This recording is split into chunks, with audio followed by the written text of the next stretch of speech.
বাংলাদেশের মানুষের এখন একটাই আকাঙ্ক্ষা, সেটি হলো সামনে যে সরকার আসবে এই সরকার যেন দুর্নীতি, অনিয়ম এবং ঘুষ সহ যাবতীয় যেসব সমস্যা আমাদের রাষ্ট্রে লেগেই থাকে সেই বিষয়গুলো থেকে আসলে বাংলাদেশের মানুষ মুক্তি চায়। এই যে গণ অভ্যুত্থান যেটা হলো 2024-এ, এই অভ্যুত্থান নিয়ে যেভাবে কামড়াকামড়ি চলছে আপনারা দেখছেন। এই দল বলে যে এখানে আমাদের অবদান, ওখানে ওই দল বলে আমাদের এই অবদান, মানে এক ধরনের একটা কামড়াকামড়ি শুরু হয়ে গেছে। যদিও প্রথম দিকে এই কামড়াকামড়িটা ছিল না, কিন্তু বর্তমানে যে অবস্থা দেখা যাচ্ছে যে এটা নিয়ে কিন্তু এখন বিশাল আকারে একটা কামড়াকামড়ি দৌড়ঝাঁপ শুরু হয়ে গেছে। কারণ সব কিছুর মূলেই আসলে ক্ষমতায় যাওয়ার ধান্দা। এই বাংলাদেশের মানুষের কথা, দেশের কথা চিন্তা করে এমন কোনো দল বাংলাদেশে আমাদের স্বাধীনতা যুদ্ধের পর থেকে এখনও আসেনি। তো এখন মানুষ যখন এটা চিন্তা করছে যে নতুন যে আমরা বাংলাদেশের স্বপ্ন দেখছি, সেই বাংলাদেশে যেন দুর্নীতি, অনিয়ম, ঘুষ, তারপরে আরও যেসব মানে রাষ্ট্রবিরোধী যে কর্মকাণ্ডগুলো আছে সেইগুলো যেন না ঘটে, আমাদের সবার কিন্তু এখন এই একটাই প্রত্যাশা। তা এইটা যদি আমাদের পেতে হয় তাহলে অবশ্যই একটি রাজনৈতিক দলকে আমাদের দেশের মানুষ তাদের মূল্যবান ভোট দিয়ে ক্ষমতায় নিয়ে আসবে। এখন মানুষ পড়ে গিয়েছে দ্বিধাদ্বন্দ্বে যে আসলে কে তাদের সেই প্রিয় দল হবে এবং কার উপরে মানুষ আস্থা আনবে। বিগত যে দুইটি দল, বিএনপি এবং আওয়ামী লীগ, তারা ক্ষমতায় ছিল এবং তাদের অতীত যে রেকর্ড সেটা দেখলে আমাদের সামনে কিন্তু ভয়ঙ্কর দৃশ্য চলে আসে। এবং আওয়ামী লীগ এবং বিএনপির মধ্যে যে একটা বৈসাদৃশ্য বা তাদের মধ্যে একটা পার্থক্য, এটা নির্ণয় করাটাও খুব ডিফিকাল্ট হয়ে যেত। কিন্তু শেষ দিকে এসে আওয়ামী লীগ কিন্তু চলে গেল একেবারেই ব্যাকওয়ার্ডে, কারণ তারা যেভাবে গণহত্যা, যেভাবে মানুষের ভোটাধিকার কেড়ে নেওয়া, তারপরে মানুষের বাক স্বাধীনতাকে কেড়ে নেওয়া সহ যে ধরনের মানে গর্হিত কার্যকলাপ করেছে, এ কারণে হয়তো মানুষের মন থেকে কিন্তু এই দলটি উঠে গেছে। তাহলে সামনের বাংলাদেশ কী হবে সেই বিষয়ে একটু কথা বলতে চাই। তো বিএনপির যে পরিস্থিতি, তাতে তাদের অতীত রেকর্ডে মানুষ খুব একটা সন্তুষ্ট না। যদিও তাদের দলের যেসব নেতা কর্মী আছে তাদের কাছে অবশ্য তাদের দল ভালো, অনেক খারাপ কিছু করলেও সেটা ভালো। কিন্তু তাদের দলে যে নেতাকর্মী বা সমর্থক আছে, আমি সাপোজ ধরলাম বাংলাদেশে কতজন থাকতে পারে বিএনপির লোকজন, আমি সর্বোচ্চ ধরলাম যে এরকম 2 কোটি বা 3 কোটি, আওয়ামী লীগের ধরলাম 2 কোটি 3 কোটি, অন্যান্য দলের ধরলাম 2 কোটি 3 কোটি এরকম। তাহলে এই যে 12-13 লাখ ভোটার বাংলাদেশে, এর মধ্যে কিন্তু প্রায় অর্ধেকই যারা নিউট্রাল, যারা কাউকে তেমনভাবে সমর্থন করে না, যেটাকে আমরা বলি ভাসমান।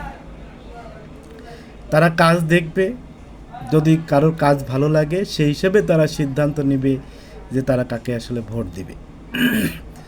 তো তাহলে বর্তমান যে সিচুয়েশন, এই সিচুয়েশনে আমরা যদি একটু তাকাই, বিকল্প কোন দলটা আছে যে দলকে ভোট দিয়ে ক্ষমতায় নিয়ে আসলে বাংলাদেশের মানুষের যে আকাঙ্ক্ষা, মূল যে আকাঙ্ক্ষা, সেটি হলো যে দুর্নীতি থাকবে না দেশে, অনিয়ম থাকবে না, এবং যাবতীয় যে কর্মকাণ্ড রাষ্ট্রে চলবে সেগুলো নিয়ম এবং বিধি অনুযায়ী চলবে। এটা কিন্তু বাংলাদেশের অধিকাংশ সচেতন মানুষের একটা আকাঙ্ক্ষা বর্তমানে। তো এই পর্যায়ে মানুষের মনে অনেক ধরনের চলতেছে, ক্রিয়া প্রতিক্রিয়া যে কোন দিকে ঝোঁকা যায়। তো বিকল্প একটি দল আছে, সেটি হলো ইসলামিক দল জামাত শিবিরের দল, এবং আরও কিছু ইসলামিক দল আছে। তারা কিন্তু এখন মাঠে ব্যাপকভাবে তৎপর এবং দৌড়ঝাঁপ শুরু করে দিচ্ছে যে কিভাবে পরবর্তী নির্বাচনে তারা একটা ভালো বা কাঙ্ক্ষিত ফলাফল অর্জন করতে পারে।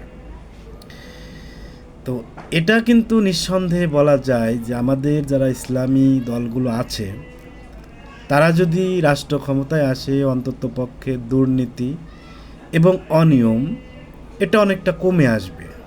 আমরা যদি বলি যে একদম শেষ হয়ে যাবে, এটা কখনোই সম্ভব না। দুর্নীতি, অনিয়ম এগুলো থাকবেই, কিন্তু এর একটা মাত্রা থাকতে হবে। তো আমি মনে করি ইসলামিক দলগুলো যদি ক্ষমতায় আসে, তাহলে এই দুর্নীতি এবং অনিয়ম এগুলো দূর হবে। তো ইসলামিক দলগুলো যে ক্ষমতায় আসার সম্ভাবনা বলতে বর্তমানে জামাত শিবিরকেই বোঝায়, কারণ জামাত শিবিরের একটা ব্যাপক প্রভাব এই মুহূর্তে বাংলাদেশে আছে, এবং জনগণ যদি চায় তাহলে হয়তো জামাত শিবিরের দিকে একটু ঝুঁকে যেতে পারে। কিন্তু তাদের যে মানে লক্ষ্য বা উদ্দেশ্য, এটা নিয়ে বাংলাদেশের মানুষের মনে, মানে তাদের কর্মী সমর্থক বাদে যারা সাধারণ মানুষ, তাদের মনে এক ধরনের ধোঁয়াশা আছে। সেটা হলো তারা কি চায়, মানে দল হিসেবে তারা কি করতে চায়। তো এটার উত্তর হবে এটাই যে তারা ইসলামী শাসনতন্ত্র প্রতিষ্ঠা করতে চায়। তো ইসলামী শাসনতন্ত্র বলতেও একজ্যাক্টলি যেটাকে বোঝায় সেটা হলো কোরআনের শাসন। তো কোরআনের শাসন প্রতিষ্ঠা করতে চাই। তো কোরআনের শাসন যদি প্রতিষ্ঠা হয়, নিশ্চয়ই আমাদের মুসলমান সম্প্রদায়ের জন্য সেটা অত্যন্ত ভালো এবং সুখবর। কিন্তু আসলেই কি কোরআনের যে শাসনটা, এই শাসনটা কি আসলে বর্তমান যুগে সম্পূর্ণরূপে সেটা কায়েম করা কি সম্ভব? শুধু মুখ দিয়ে বলে দিলে তো হবে না, আপনাকে বাস্তবতায় আমাদের ক্রিটিসিজম করে দেখতে হবে যে আসলে এটা সম্ভব কিনা। তো কোরআনের শাসন প্রতিষ্ঠা করতে হলে জামাতকে যেটা করতে হবে সেটা হলো সুদটাকে বন্ধ করতে হবে, কারণ সুদ হচ্ছে ইসলামে হারাম। তো তাহলে এই সুদটা যদি বন্ধ না করে, তাহলে তো আপনার ইসলামী শাসন ব্যবস্থা আপনি একটা পালন করলেন আর একটা করলেন না, তাহলে তো হলো না। তো এইখানেই আসলে প্রশ্ন যে এই যে সুদ, এই সুদ কি জামাতের যারা ইসলামী জামাত বা অন্যান্য যেসব ইসলামিক দল আছে, তারা কি আসলেই ক্ষমতায় আসলে এই সুদটাকে কি বন্ধ করতে পারবে? আমার প্রশ্ন হলো এটা। আমি মনে করি সেটা পারবে না। কারণটা কি? কারণ সুদের বিস্তারটা শুধু আমাদের ব্যক্তি পর্যায়ে নয়। ব্যক্তি পর্যায়ে আর কয়জন সুদ খায়? খুবই সামান্য পরিমাণে।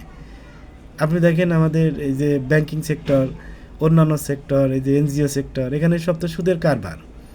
তা আপনি চাইলে কি একবারে হুট করে ক্ষমতায় এসে সব প্রতিষ্ঠানকে বন্ধ করে দিতে পারবেন? পারবেন না।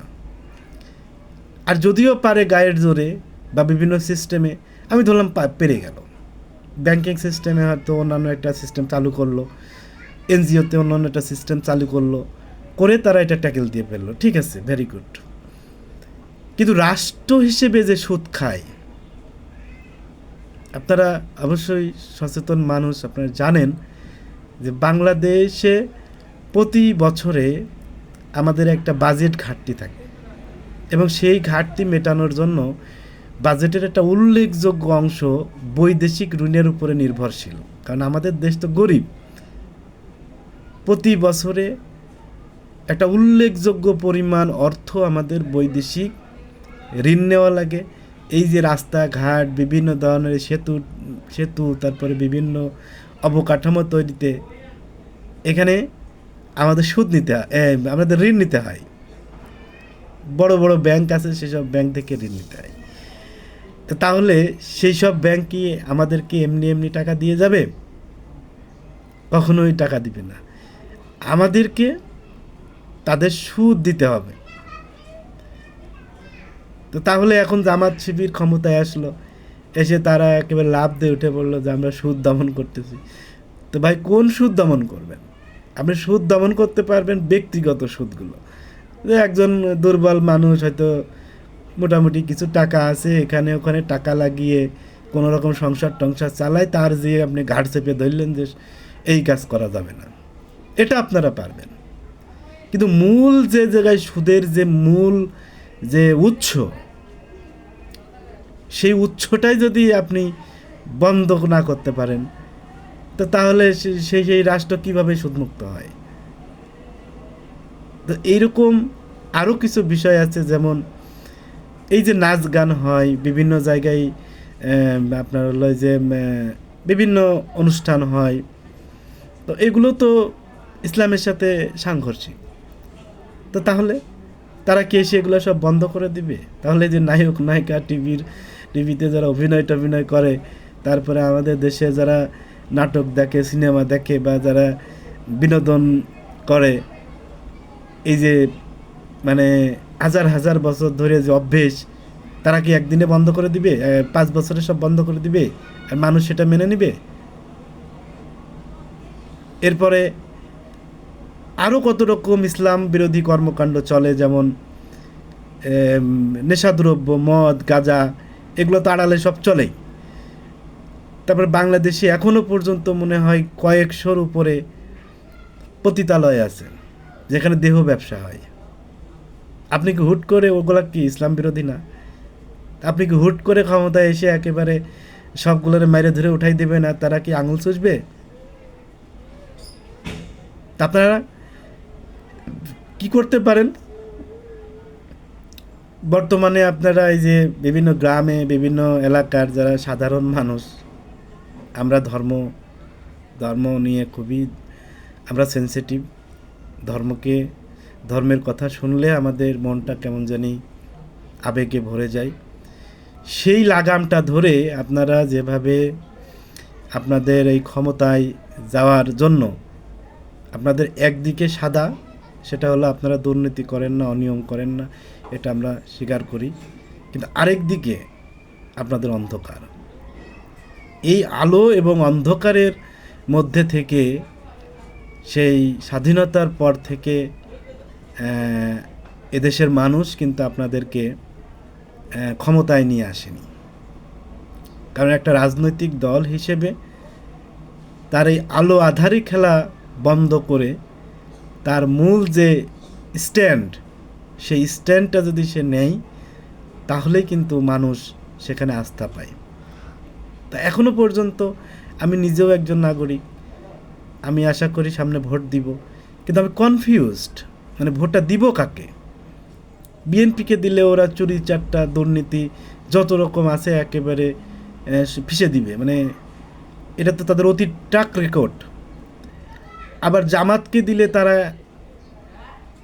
আমাদের মানে যে একটা দেশের যে একটা মূল যে ধারা, একটা দেশ সামনে এগিয়ে যাওয়ার যে মূল একটা ধারা, সেই জায়গা থেকে তারা দেখা যায় ইসলামী যদি শাসনতন্ত্র প্রতিষ্ঠা করার দিকে যায়, ওটা তো পারবেই না। লাস্টে কি হবে? ওটাও পারবে না, এটাও করতে পারবে না, মানে দুইটা মিলিয়ে একটা অস্বস্তিকর পরিবেশ হয়তো আমাদের দেশে আবারও ঘটে যেতে পারে। তো এই যে আমাদের রাজনৈতিক দলগুলোর যে একটা, মানুষের যেমন পার্সোনালিটি থাকতে হয়, রাজনৈতিক দলগুলোরও তেমন একটি পার্সোনালিটি থাকতে হয়, যে পার্সোনালিটি আমাদের দেশের রাজনৈতিক দলগুলোর মধ্যে, যেগুলো মানে দেখার মতো দল, তাদের মধ্যে গড়ে ওঠেনি, যে কারণে আমাদের রাজনীতি এখনও পর্যন্ত এই 50 বছরেও একটি সুন্দর এবং সুষ্ঠু একটি কাঠামোর উপরে দাঁড়াতে পারেনি।